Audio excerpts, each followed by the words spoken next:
Hello everyone, hope usuku lakho luhamba kahle.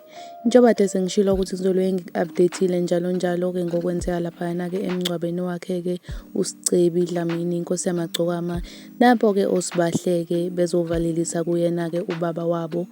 Izona-ke izingane zakhe lezi, asike sizilaleleni ukuthi zivalelise zathini kuyona-ke inkosi yamagcokama.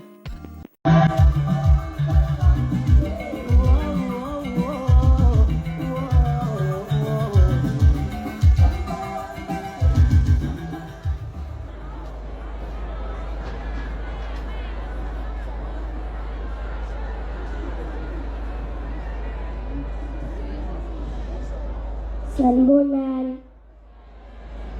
ninjani? Nami ngiyaphila. Igama lami nguSibahle Dlamini. Ngoba ngize lapha phambi kwenu ngizonitshela ngezinto ubaba ayesenzela zona.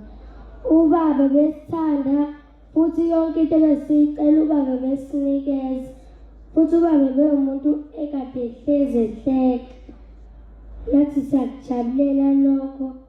Siphatheke kabi ukuthi ubaba ushiyile emhlabeni. Siphatheke kabuhlungu. Ngiyabonga.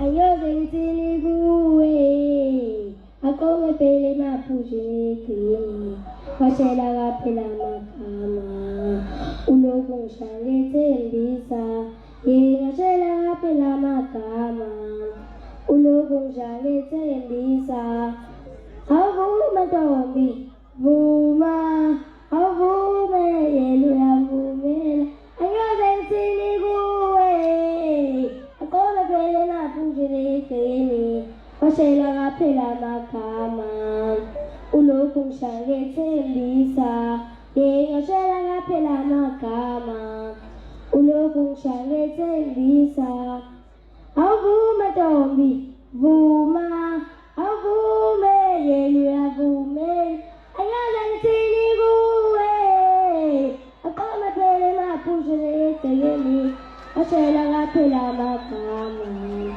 ulokhu ngishaya ngethembisa.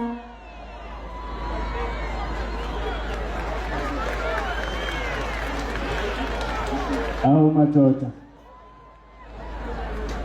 Akube ngiyabona ke njalo kuthiwa ukukhamba lufunze.